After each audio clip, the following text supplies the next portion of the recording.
At Thanksgiving dinner, there's often dressing or stuffing or some sort of starch mixture that you eat with your turkey.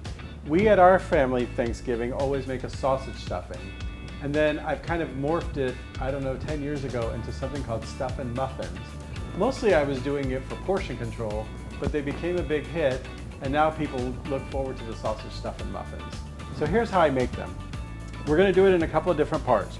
First, I'm gonna make the breadcrumbs for the stuffing itself, and then I'm gonna dry them out in the oven. I'm gonna cook the sausage, and then I'm gonna put it all together and show you how I make the sausage muffins, Stuffin Muffins, and then we'll bake them in the oven. So let's get started with making the breadcrumbs. I'm gonna take a loaf of bread. I buy the cheapest loaf of white bread that they have in the store, and I always have bought the cheapest loaf of white bread that they have in the store, and it's always turned out fine.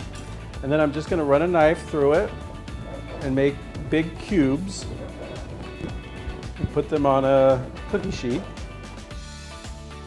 Keep cutting. Don't worry about using the crust or the heel. You're fine using that. Basically, big pieces of bread. I'm using the whole loaf. This is a large loaf, but I'm using the whole loaf. Now, if you buy the bread ahead of time, you could actually do this part ahead of time. You could buy this maybe 2 or 3 days ahead of time and go ahead and cut the bread and put it right back in the bag. I often do that when I don't have as many helpers on Thanksgiving Day. Now I'm just gonna dry these out in the oven, so it doesn't have to be a high heat. So once I get them all done, I'm gonna give them a nice covering in sage. Sage is a perfect poultry seasoning. Garlic, some garlic powder. And it's all gonna get soaked in, so you don't have to worry about doing too much, but you can see I'm doing a healthy amount here. Salt and pepper.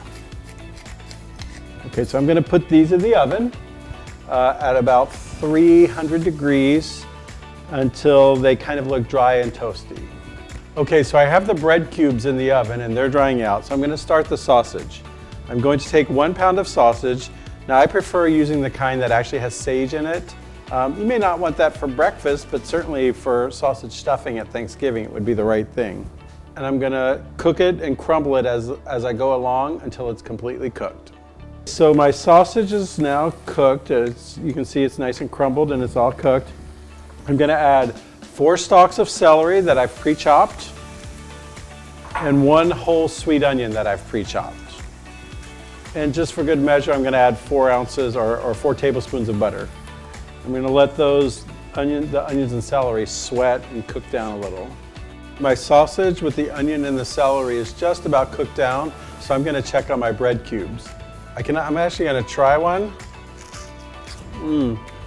They've not got a nice crisp to them, so I know that they're ready to come out. I'm gonna go ahead and take them out. The next step is to add the breadcrumbs. So I'm gonna start adding in the breadcrumbs. It's still cooking. The heat, that's fine. Oh, they're nice and crispy, I can tell. That's concentrating all the flavor. So all the breadcrumbs are in there, and I'm gonna give it just a big stir. You can still, it looks quite dry, but we haven't added chicken broth yet. We're gonna add some chicken broth. I'm gonna start with about a cup. This is 4 cups, so I'm gonna start with about a cup. See how it does. Mix it all up. It's gonna start getting kind of pasty, like a thick paste. I think I'm ready for the 2nd cup. We're making sure that all of this chicken broth actually puts flavor into the bread now. You can see how it's all turning into what looks like a stuffing. I'm gonna add 1 more cup. This will be 3 cups. So it's a loaf of bread, a pound of sausage, and about 3 cups of chicken broth so far. Now here's where I'm gonna stop and give it just a quick little, everything is cooked, so I'm not eating anything raw. I'm gonna give it a quick taste for the seasoning. It's good, but needs a little more. I'm gonna put a little more of the dried sage in, because we like a lot of sage. And I also have some fresh sage, so I'm gonna put the fresh sage into my chopper and chop that up and add it. I'm just gonna add some fresh sage. And then I'm gonna add some thyme. maybe half a teaspoon of thyme. I'm gonna turn off the heat. Oh, it smells so good. So it's nice and soft. I'm gonna give it one more taste. Okay, so now we're coming up on our last step. And that's how we turn these into muffins. It's easy from just this point out. I'm just gonna put them into the muffins. You can make it up to this point ahead of time. If you make it ahead of time, I recommend at this point that as you do this, you'll drizzle just a little bit of the broth on top. I think this is gonna be fine this way.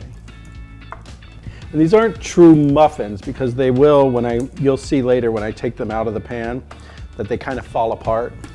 What this does do though, is gonna be nice and crispy everyone's gonna get little crispy bits.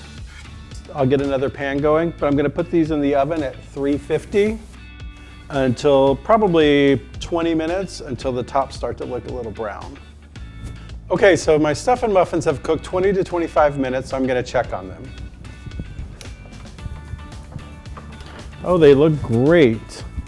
As you can see little bits of brown. These are fine. I'm gonna go ahead and take them out and eat them. By the way, I only put 1 dozen of these into the oven with you, but I actually added another 7 that were on a second muffin pan. So this makes about 18 or 19. I'm gonna go ahead and taste one because I can't wait. Now, as I told you, they don't actually make muffins and they kind of get crumbly. But you can kind of get the picture of if you put them on a serving tray, you can serve them like this. So I'm gonna taste now.